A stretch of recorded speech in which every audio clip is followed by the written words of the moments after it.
કાળા તલની ચીક્કી આજે બનાવીશું અને એ પણ ચોક્કસ માપ અને ટીપ સાથે અને એકદમ સરસ ક્રન્ચી બનશે. અને તમને ખબર જ છે કે કાળા તલ હેલ્થ માટે ખૂબ ઉપયોગી છે. નમસ્કાર, હું કલ્પના અજય નાયક. મારા કિચનમાં આપ સૌનું સ્વાગત છે. સૌથી પહેલાં ચીક્કી બનાવવા માટે કાળા તલ લઈશું. તો આ અડધો કપ તલ 2 વાર લઈશું. મારું 1 કપનું મેઝરમેન્ટ થોડું કામમાં છે એટલે અડધો કપ 2 વાર લીધા છે. અને તલને શેકતા પહેલાં મેં એને સારી રીતે ચાળી લીધા છે. કોઈક અંદર ઝીણી કાંકરી કે અશુદ્ધિ હોય તો તે સાફ કરી લેવાની. તો જુઓ, આ રીતે અડધો કપ 2 વાર લીધા છે અને 2 ચમચી જેટલી મગજ તરી લીધી છે. હવે ગેસની ફ્લેમને મીડિયમ ટુ લોની વચ્ચે રાખીશું અને તવેથા વડે હલાવતા જવાનું અને સારી રીતે એને શેકી લેવાના છે. તલનું સેવન શરીરને ગરમી આપે છે કે જેથી શિયાળામાં પણ ખૂબ જ ઉપયોગી છે. અને જુઓ, તલ જેમ જેમ શેકાતા જશે ને તેમ તેમ ફૂટવા માંડશે, તળ અવાજ આવશે. 3 થી 4 મિનિટમાં બધા તલ આ રીતે સરસ શેકાઈ જશે. તો હવે ગેસ બંધ કરીને તલને બિલકુલ ઠંડા થવા દઈશું. ઠંડા થાય ત્યારબાદ ચીક્કી બનાવીએ. તો જાડા તળિયાવાળી એક કઢાઈ લીધી છે. એમાં 1 ટીસ્પૂન જેટલું ઘી મૂકીશું. ગેસ ચાલુ કરું છું હું. ઘી ગરમ થાય એટલે એમાં અડધો કપ જેટલો ગોળ લઈશું. આ મારો દેશી ગોળ છે, કોઈ પણ ચીક્કીનો સ્પેશિયલ ગોળ મેં નથી લીધો. અને કઠણ ગોળ છે એટલે મેં એને ચાકુ વડે આ રીતે ટુકડા કરી લીધા છે. તો ગેસની ફ્લેમને મીડિયમ ટુ લો વચ્ચે રાખીને ગોળને પહેલાં પીગાળી લઈશું. વધારે મોટા ટુકડા હોય તો આ રીતે એને થોડા કટ કરી લઈએ.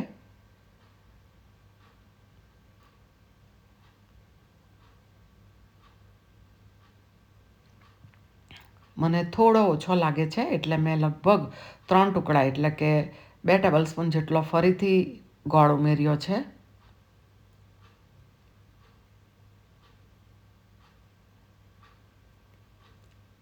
જુઓ, ગોળ બધો સરસ પીગળી ગયો છે. આ રીતે ગોળ પીગળી જાય ને એટલે ગેસની ફ્લેમને એકદમ લો કરી દેવાની છે. ચીક્કી બની જાય ત્યાં સુધી એને લો જ ફ્લેમ પર બનાવવાનું છે. એ ખાસ ધ્યાનમાં રાખવાનું, નહીં તો તમારો પાયો કઠણ થઈ જશે. હવે પાયો ચેક કરવાનો. તો પાણી લીધું છે 1 વાટકીમાં, સાદું ઠંડુ પાણી માટલાનું. અને આ ગોળનું મિશ્રણ ઉમેરીને 1 મિનિટ એને ઠંડુ થવા દેવાનું. ત્યારબાદ આ મિશ્રણ આપણે ચેક કરીશું. તો મિશ્રણને આપણે તોડવા જઈએ ને તો તૂટતું નથી, પરંતુ ખેંચાય છે. એટલે કે આપણો ચીક્કીનો પાયો હજી પ્રોપર નથી બન્યો. તો હજી એને હલાવતા રહીશું. ફરીથી ચેક કરીશું. તો આ રીતે અગાઉની માફક જ પાણીમાં લઈશું અને થોડું ઠંડુ થાય મિશ્રણ એટલે પાણીમાંથી એને લઈને આપણે એને તોડવાનું છે. ત્યાં સુધી ચીક્કીના મિશ્રણને હલાવતા રહેવાનું, એ ખાસ યાદ રાખવાનું. તો જુઓ, હવે એને તમે તોડો ને તો 2 ટુકડા થઈ જાય છે. તો આપણું ચીક્કીનો પાયો પરફેક્ટ રીતે તૈયાર થઈ ગયો છે.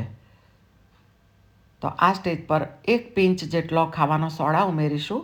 આનાથી આપણો ચીક્કીનો ગોળનો કલર ફરીથી થોડો લાઇટ થશે અને ચીક્કી બન્યા બાદ એકબીજા સાથે ચીપકી નહીં જશે અને એકદમ સરસ ફરસી બનશે. તો હવે આપણે જે તલને શેકી લીધેલા છે, 1 કપ તલ હતા, તો એ ઉમેરી દીધા અને અંદર થોડી આપણે મગજતરી પણ ઉમેરી હતી અને સારી રીતે મિક્સ કરીશું.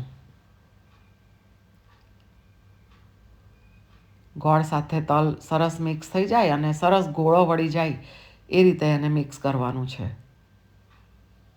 અને બીજી બાજુ તમારે ચીક્કી જેના પર પાથરવાની છે એ વસ્તુ પણ તમારે તૈયાર રાખવાની. વેલણ પણ ઘીથી ગ્રીસ કરીને તૈયાર રાખવાનું. આપણે બટર પેપર પર પાથરવાના છીએ.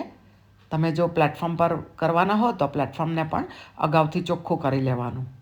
તો જુઓ, આ રીતે સરસ ગોળો વળી ગયો છે. ગેસની ફ્લેમ હજી ચાલુ છે, લો ફ્લેમ પર. તો હવે ગેસની ફ્લેમને મેં બંધ કરી દીધી અને હવે આ ચીક્કી આપણે વણીશું. તો આ બટર પેપર લીધું છે. એની ઉપર આપણે જે કાળા તલનું મિશ્રણ એટલે કે ચીક્કીનું મિશ્રણ તૈયાર કર્યું એ મૂકીશું અને વેલણ વડે બને એટલી પાતળી ચીક્કી વણી લઈશું. બહુ ગરમ હોય છે એટલે થોડું ધ્યાન રાખીને કરવાનું.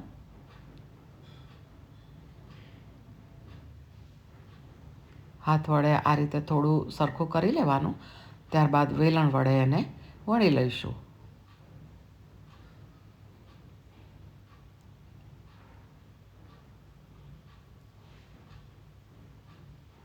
બને એટલી પાતળી, તમારાથી જેટલી પાતળી વણાય એટલી તમારે વણી લેવાની. બહુ ઇઝીલી વણાય છે, જો તમે જોઈ શકો છો.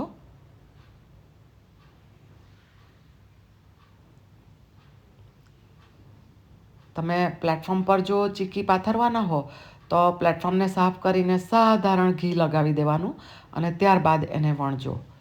પણ આ પેપર પર મેં કશું લગાવ્યું નથી.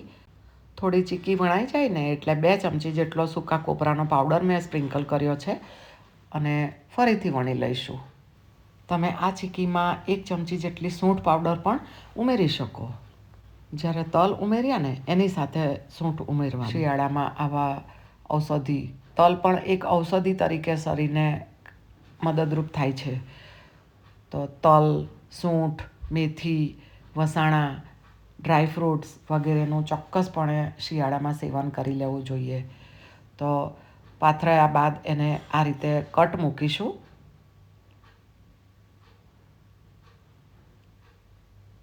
અને 5 મિનિટ એને ઠંડી થવા દઈએ. ત્યારબાદ આપણે ચીક્કીના ટુકડા કરીશું. જુઓ કેટલી સરસ પાતળી વણાઈ છે, તમે જોઈ શકો છો. અને ઠંડી થયા બાદ ઇઝીલી આપણે જે કટ મૂક્યા છે એને લીધે તૂટી પણ સરસ જશે. જુઓ સરસ ચીક્કી આપણી તૈયાર થઈ ગઈ છે.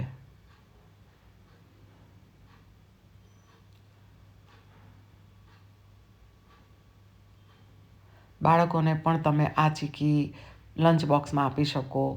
સવાર સાંજ 2 ટાઈમ તમે એને 2 ટુકડા આપો તો બાળકોને પણ દાંત મજબૂત થાય, હાડકાં મજબૂત થશે.